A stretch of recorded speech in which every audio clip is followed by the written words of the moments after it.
This is Jacob here, and welcome to week 2, day 3 content. So yesterday, we went over the contracts that are in our Fast Floward foundation, and we did that by going to DappLib, contracts, and the project folder, and this was all of our contracts that are in our foundation that we have. So today, we're going to be going over how to do transactions, scripts, and also we're going to go over the DappLib, which if you might remember from Nick's video, is sort of the middleman that communicates with the client and your transactions and scripts.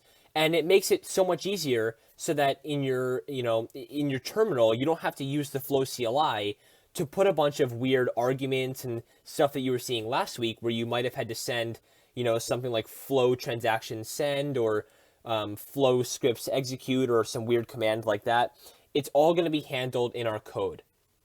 So I'm going to be showing you how we do that. So the first step is to go to Packages, DappLib, and Source. And we're going to click on DappLib here. So if you click on your DappLib, you should see that there's a bunch of functions here. Like Kibble setup account, Kibble mint tokens, Kibble transfer tokens. And on each one, you'll see that I've listed the name of the function, that just maps to this. Like, for example, this maps to this.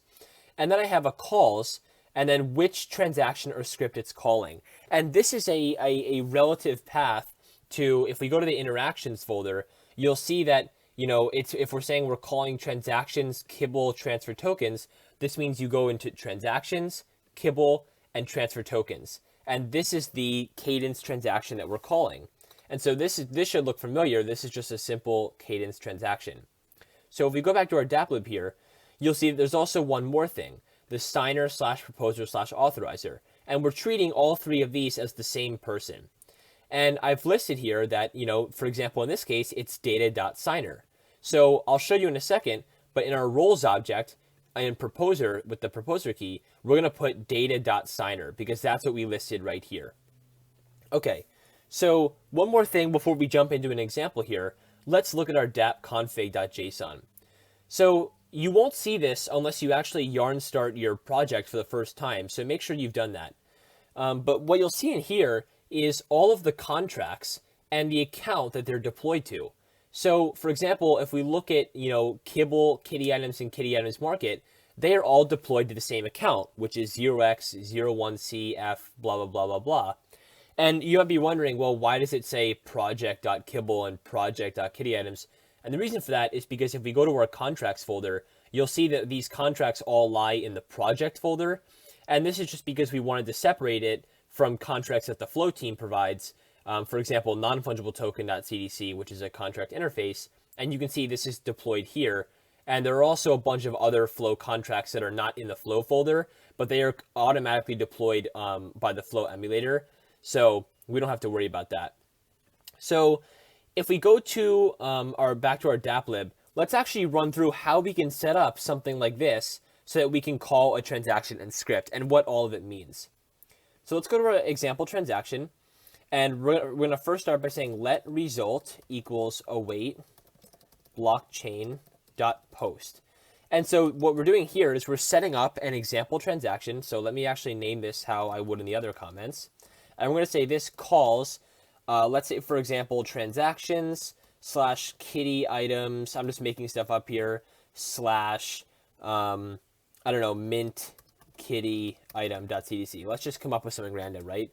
And then let's say that the signer / proposer / authorizer is data.signer. Okay, so let's set up a simple transaction given this information. Well, in here, we have to define a config key, and this is going to be dapplib.getConfig. And all this is doing is passing in the dapp config that I showed you, and it's passing it in here so that we know which accounts to read from and which transactions to run and stuff like that. So then we're going to specify a roles object. And in here, it takes in one key, which is a proposer. And this proposer is always going to be what we have listed here. So in this case, it's data.signer. And this might not make sense right now, but we're actually going to go over why it's data.signer in tomorrow's videos, where we actually go over the action cards and client side. But for now, you're just going to put data.signer. And for your requests, whatever is listed here, that's where you're going to put in your proposer key. Okay, cool. So next, we're going to go over, I'm just scrolling down to see an example here. So we're going to put a comma here. And then after this comma, what we're going to do is we're going to put the name of our transaction. So in this case, first of all, when let's say we wanted to call transaction / kitty item / mint kitty item, what we're going to do is first put the name of the folder. So kitty items, and then an underscore, and then the name of the transaction. So mint kitty item .cdc, and then you don't have to put .cdc. Okay.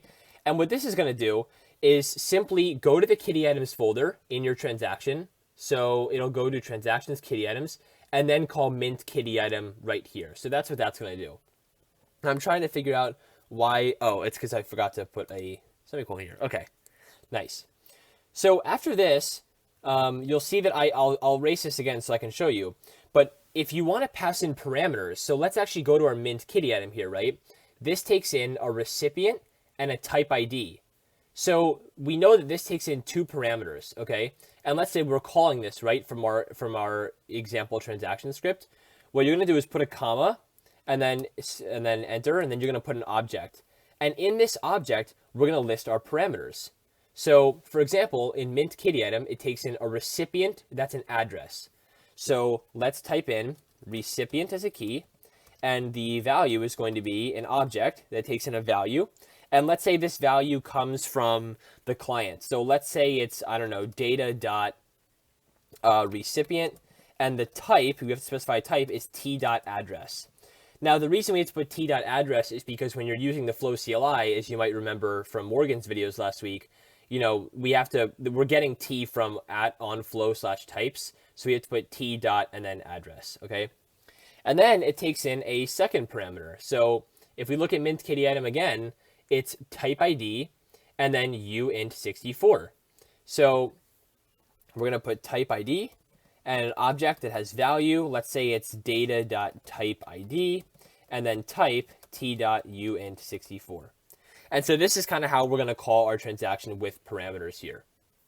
So you won't have to type this into the Flow CLI. You'll type this into your DappLib function instead. And then lastly, I'm just going to scroll down to get an idea here. So lastly, we're going to, we'll just close this off with a semicolon. And then we're actually going to have this return. So I'm going to copy and paste this return just for the sake of time and put this right here. So this return, we specify 3 things: a type, a label, and a result. Now, if you're calling a transaction, it's going to look exactly like this. So if you're ever calling a transaction, make sure that your return looks exactly like this. It has a type, and the type is DappLib.DappResultTransactionHash. Then the label is transaction hash, and the result is result.callData.TransactionID. Okay? And I'm also going to go over what exactly these mean, because you might not, you're not going to understand what these mean until we go into tomorrow's video. But just bear with me here, and I'll show you when you do your quest how you're going to know what these are. And one more thing, if your type is a t.uint64, all of these data fields, so for example, data.typeID or data.recipient, these are all coming in as strings. So if we want to pass in a uint64, we're actually going to have to surround this in a parse int. And what this will do is convert the string to an int in JavaScript. So this only will apply if the type is a t.uint64. If it's a t.ufix64, you can simply keep it as data.typeID and not do the parse int. Okay, cool. So let's now go over a example script. Now this is going to look very similar. So we're going to have let result equals await blockchain, but instead of post, we're going to do .get. And in here, we're going to specify config, so DappLib.getConfig. And then we're going to have a roles object, but because it's a script, there's no signer, right? We're just calling a function. So we actually don't need to put anything in roles. Cool. So then let's go down here and let's call a script. So let's say that I'll change this up to say example script. We'll say that this calls, I don't know, scripts / kitty, or let's just say kibble for a different example. And let's go into our scripts folder and just find something. So let's say we want to call it getBalance.cdc. Okay, cool. So now that we have this, we're going to go into here and we're going to say in our string, we're going to say kibble, which is the name of the folder, underscore get balance. And then let's go to get balance. So in this case, get balance takes in an address. So try and pause the video and see what we're going to fill in this object right here. Okay, so now that you've unpaused, let's put address and then a value object, and this is going to be value data.address, and this has a type of t.address. Awesome. Now the interesting part about scripts is this next part. So let me copy and paste this return value again, and this return is what we're actually returning to the client. So on your client, when you see, for example, when I run this, right, and it says submit, and you see this little green thing pop up, this is the return. So for our transaction, it was just a transaction hash, and then we return the transaction hash. But for a script like getBalance, we actually have to return a value to the client, right? And that's what we're going to do right here. So instead of DappResult transaction hash, our getBalance script, if we go to getBalance, returns a uFix64. So if it's a number, you're just always going to put DappResult big number. And it doesn't have to be a big number. Any number, you just put big number here. For a label, let's say we want to, so the label actually is this, right? Where it says kibble balance. So let's say we want our label to be, I don't know, kibble balance, because we're calling the getBalance script.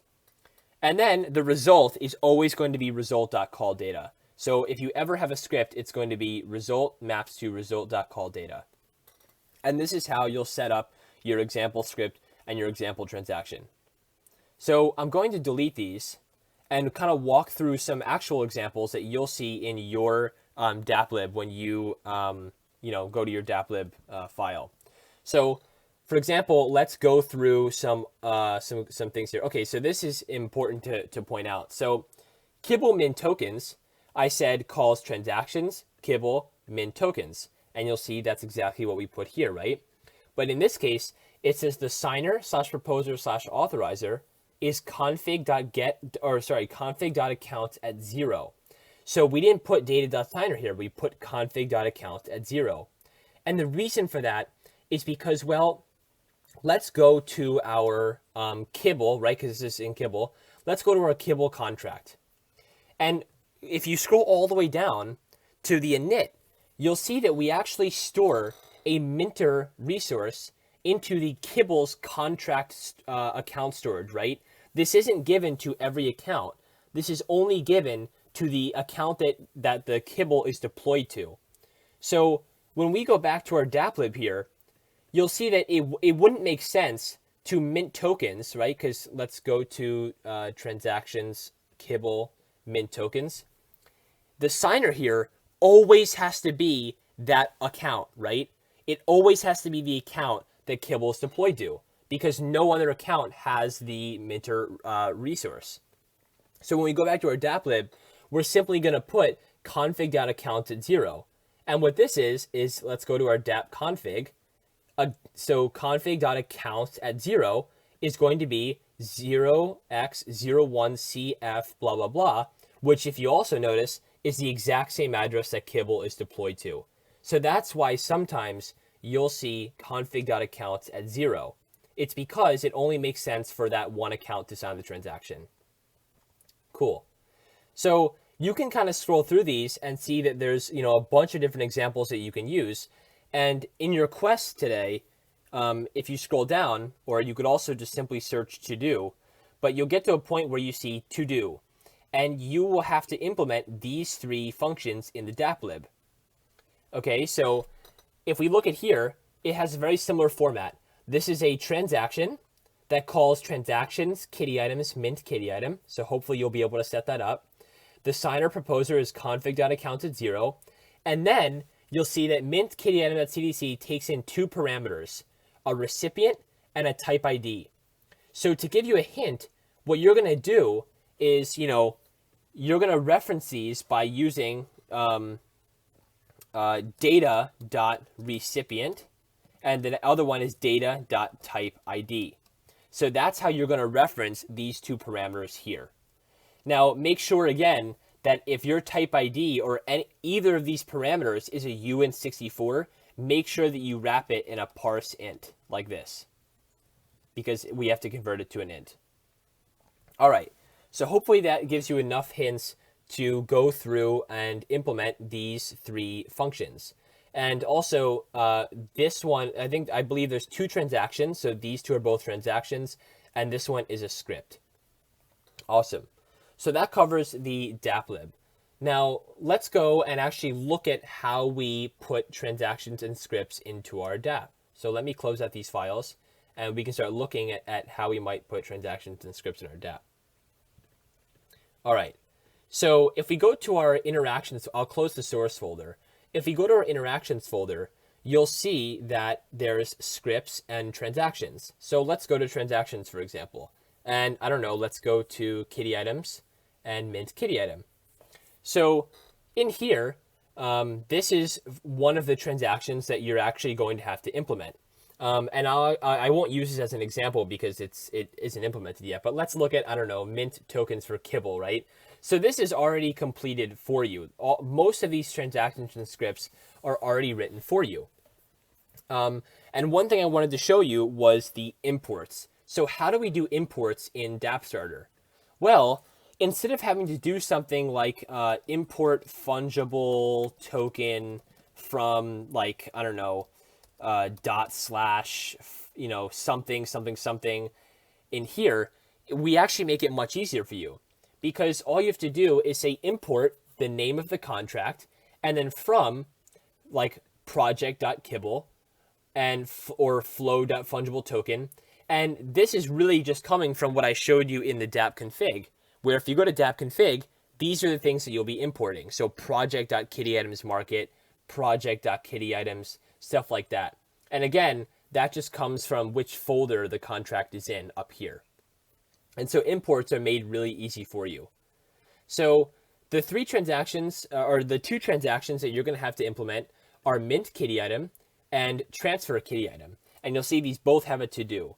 So you'll have to add your imports, and then I've commented each step of the way that you should be doing. So for example, step 1 is borrow a reference to the signer's kitty items collection. And you're just going to set that reference equal to this. I've already set up the local variables for you. Similarly, you'll borrow a public reference to the recipient's kitty items collection, and you'll set this local variable equal to that as well. So I've already set up what types you should be looking for, and each one of these comments should only be about one line of code. So don't think that you have to do too much, and don't overthink it. Each of these lines only requires one line of code. So in this example, you'll only be writing probably 4 lines of code. So you'll have to do transfer kitty item, mint kitty item, and then the last one is if you go to your scripts, kitty items, read collection IDs, this one as well. So there's 3 for you to do. And once you do these, once you write these transactions and scripts, you'll go into your DappLib, and you'll notice that these are the same scripts and transactions that you have to implement on the DappLib as well. So once you implement your functions in the DappLib and you write your 2 transactions in script, you should be able to test these, and I'll show you how to test these. So go to the UI harness and scroll down to where it says day 3. So you should be able to first set up the account. You didn't have to do this for the quest, so this should already work automatically. So make sure that you set up the account for both the admin and Alice, or something like that. It could be any 2 that you want for testing purposes. And then after that, we're going to mint a kitty item. So also, before I go on to that, the reason that we're setting up the account for 2 of these accounts is because we want to give them a collection so that they can store kitty items. Because if they didn't have a collection that we give them in this step, then, well, we wouldn't be able to deposit any kitty items that we minted in the mint step or the transfer step. So if all is well and we've wrote our DappLib functions correct, and we've also written our transactions and scripts correctly, then we should be able to do something like this. So let's go into Alice and let's give it a random type ID. So let's say the type ID is 5, right? And let's say this represents a sword or something like that. So we'll submit this, and we should see the little green thing pop up. And in our console, or in our terminal, we should see a gold star. So we've minted a kitty item into Alice's account. Now, if we scroll down a little bit, let's actually try and see if it's in there. So if we go to Alice and we read Alice's collection IDs, which are all the kitty item IDs that are in Alice's collection, we'll see 0. And so this is good because this represents an NFT ID. And then let's read the length of Alice's kitty items collection, 1. So this action card here returns all the IDs that are in the account, and they start from 0, and this returns the collection length. So let's see what happens if we minted, I don't know, another one of type 8 into Alice's account. We'll wait for the green transaction hash to show up, and if we go down to read collection IDs, we'll see 0 and 1. And for the collection length, we'll see 2. So this works perfectly. Now, in day 3 transfer a kitty item, let's make the signer Alice, because Alice is going to be the one giving away. As you see, it says transfer a kitty item from the signer to the recipient. And if we go to the recipient, let's make it the admin. Let's have a withdraw ID be, let's say we want to give away the 0 ID. So let's type in 0, and we'll submit this. And then if we submit this transaction, you should see that Alice no longer has 0, but the admin has it. So this means that our transfer worked correctly. Now, if we read our collection length, we should see that Alice has a length of 1 and the admin has a length of 1. So if you can get this to work, that means that you've correctly implemented all of the day 3 functions and scripts and transactions. And lastly, we can run through these as well. So if we want to read a kitty item type ID, let's say that we just gave the kitty item with ID 0 to the admin. So let's type in 0 here and make sure that the type ID is 5, which is how we minted it. And then lastly, we can read the total kitty item supply, which is 2, because these are the total amount of kitty items that we minted. So if you can see these, then you're done, and great job. So thank you so much for watching this video, and I'll see you later.